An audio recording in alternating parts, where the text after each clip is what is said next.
Hey, this is Dancing Rabbit, and welcome to another weekend pagan perspective.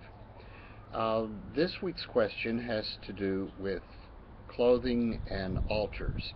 And if I weren't on kind of holiday weekend down here in Galveston and didn't bring all of my, you know, boxes and piles of witchy stuff, this would be more of a show and tell, excuse me, than a talking head video. I think these questions really would lend themselves to showing you what my witchy clothing looks like and what my altars look like, and maybe even, constructing some specially for the video.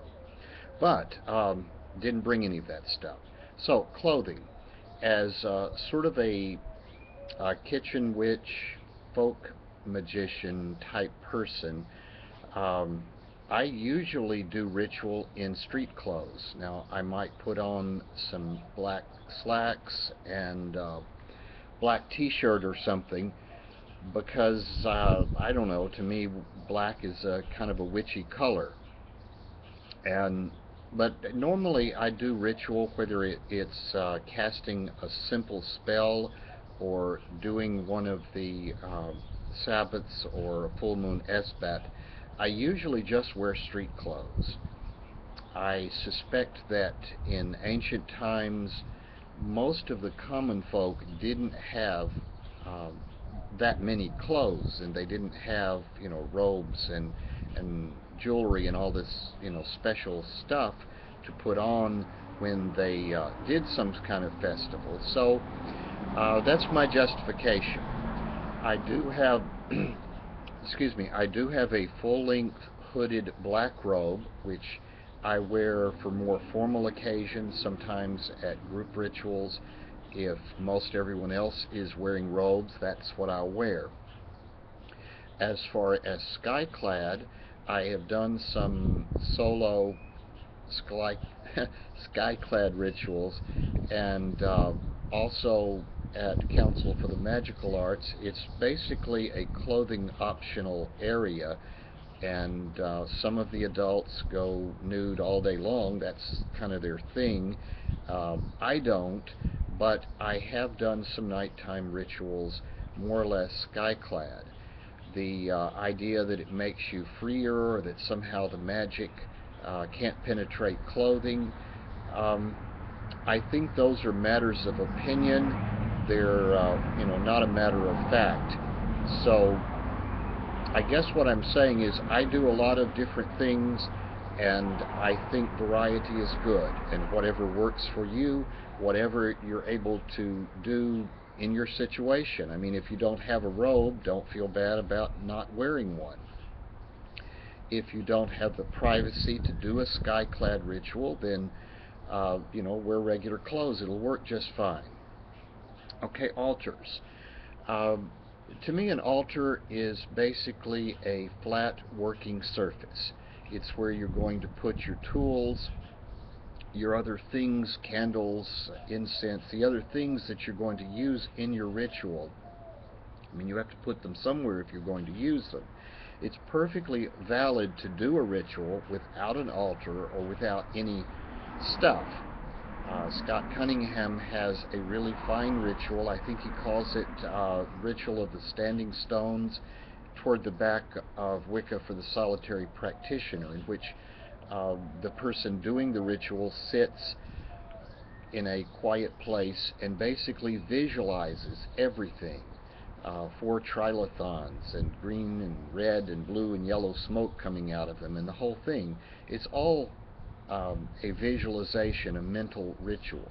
But if you're going to do a ritual with physical stuff, you have to have some place to put it. And the place is called an altar. It's basically a flat surface that's big enough to hold whatever you're putting on it. Very early on, my rituals were all, my altars were all temporary things, because from the books that I read, that was the impression that I got, that you took a table, consecrated it, put a cloth on it, put your ritual items on it, you did your ritual, you cast your spell, you spiritually took the circle down, and then you took your altar down, you put your stuff away. So it was a very basic altar.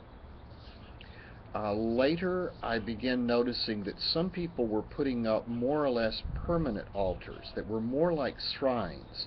They were not so much a place that you would uh, have for the center of your ritual, but they were a place where you put your deity statues and you burned incense, lit candles, left other offerings on, and they pretty much stayed up. And so Feather and I now have one of those, and she's pretty much in charge of it. It's a round table, probably about 2.5, 3 feet in diameter, and she changes what's on it periodically. Every few weeks it changes, and that's really nice. We also use it occasionally for ritual.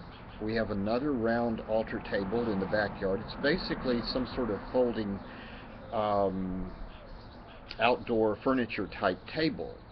And when we did small group rituals out back, that was the altar that we used. So we haven't used it very much lately, but the table is still there. Now, in my book, Way of the Horned God, I'm assuming that the tween or teen young man who's reading it and wanting to have an altar and do ritual is not going to be out of the broom closet, is not really going to have a lot of privacy. So my suggestion was to take a cloth, a bandana, a handkerchief, put it on your desk or your night table in your room, consecrate it, and use that as a temporary altar. And when you're done, take your stuff down and put it away. And as far as your stuff, I suggested maybe a dowel about 1 foot long for your wand, a table knife for your athame, and one of the little saucers for flower pot for your pentacle. Put some salt in it, draw a pentacle in it. You can bump it and the pentacle goes away. Use a glass, a wine glass, for your chalice. And all of these things can sit on your desk or in a pencil holder on a shelf, and nobody will think that they are anything unusual. I think back in ancient times, maybe the early Middle Ages, the people who were still practicing the old religion, probably used what they had. They didn't go out and buy a special magical cauldron. The cauldron was the cooking pot in the fireplace that they cooked just about everything they cooked in. So, use what you have.